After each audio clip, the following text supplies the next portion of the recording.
আউশগ্রামের স্বাস্থ্য পরিষেবার কঙ্কালসার চেহারা। হাসপাতালে রোগীর বেডে শুয়ে কুকুর ভাইরাল, ভিডিও ঘিরে তোলপাড় এলাকা।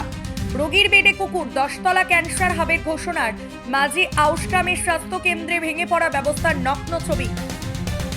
রোগীর বেডে শুয়ে পথকুকুর, দিনের বেলায় আমাদের ক্যামেরায় ধরা পড়ল হাসপাতাল জুড়ে ঘুরে বেড়াচ্ছে ছাগল। হাসপাতালের ব্যবস্থা নিয়ে প্রশ্নচিহ্ন রোগীদের। কুকুর আর রোগী একই বেডে, এমনই এক চাঞ্চল্যকর ও হৃদয় বিদারক ছবি ঘিরে তোলপাড় সামাজিক মাধ্যম। ঘটনাটি পূর্ব বর্ধমান জেলার আউশগ্রাম ব্লকের বননবগ্রাম প্রাথমিক স্বাস্থ্য কেন্দ্রের।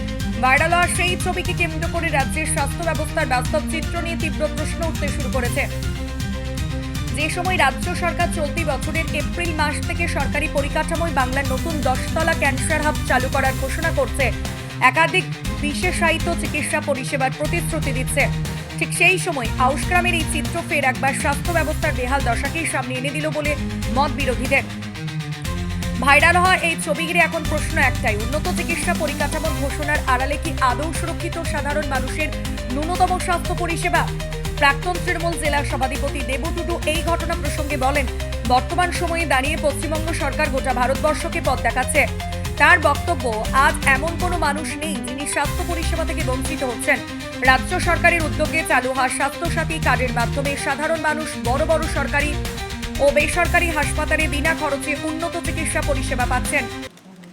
এই যে বেডে কুকুর শুয়ে থাকা দেখার মতো কেউ নেই বলছেন আপনি? না, দেখার মতো কেউ নেই সেটা নয়। ওটা কেন হলো, সবাইকে যেদিন ওরা যারা ছিল অন ডিউটি সবাইকে ডাকা হয়েছে সোমবারে, ওটা তো একদমই উচিত না। কিন্তু অনেক রাত ছিল, কেন হলো ওটা দেখা হবে, ঠিক আছে, জানানো হবে। এবার তো হয় না ওই যে যেগুলো ওটা অ্যাক্সিডেন্ট হয়ে গেছে একটা। আপনার নাম আর পরিচয়? জয়দত্ত বিশ্বাস, বিএমআই সার্ভিস।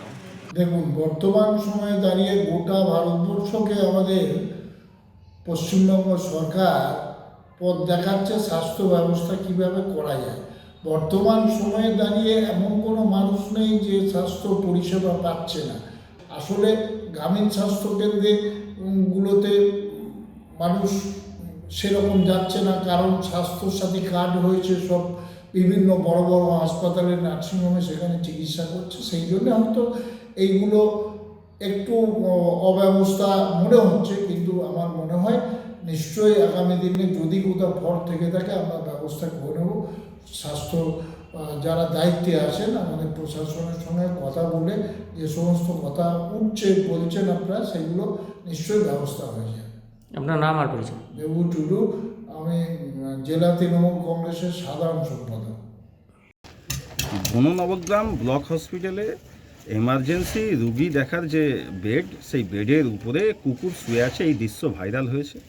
এই ঘটনা শুধুমাত্র হৃদয় বিদারক নয়, এই ঘটনা এই রাজ্যের ভেঙে পড়া স্বাস্থ্য ব্যবস্থার এক নগ্ন দৃশ্য। আমরা বিজেপির পক্ষ থেকে এই ঘটনা দেখে খুবই দুঃখিত, তীব্র নিন্দা জানাচ্ছি রাজ্যের স্বাস্থ্য পরিষেবার এই হাল দেখে। আসলে তৃণমূল কংগ্রেসের আমলে রাজনৈতিক স্বার্থে যেভাবে হসপিটালগুলোকে ব্যবহার করা হয়েছে এবং দুর্নীতি হয়েছে, কাটমানি হয়েছে, শুধু বিল্ডিং আছে, সেখানে ডাক্তার, সাফাইকর্মী, নার্স স্বচ্ছভাবে নিয়োগ হয়নি, তাই চিকিৎসা পরিষেবা সম্পূর্ণরূপে ভেঙে পড়েছে।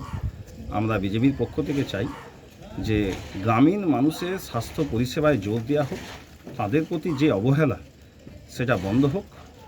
তৃণমূল কংগ্রেস শুধুমাত্র রাজনৈতিক স্বার্থে এবং টাকা রোজগারের স্বার্থে বিল্ডিং বানিয়েছে, নীল সাদা রং করেছে, কিন্তু কোনো স্বাস্থ্যকর্মী, সাফাইকর্মী সঠিকভাবে নিয়োগ না করার ফলে আজকে যেখানে মানুষের চিকিৎসা হওয়ার কথা সেখানে কুকুর ঘুমাচ্ছে। এটাই অরিজিনাল দৃশ্য, আর এই দৃশ্য দেখেই বাংলার মানুষ স্থির করেছে যে তারা পরিবর্তন চায়, তাই বিজেপিকে চাই।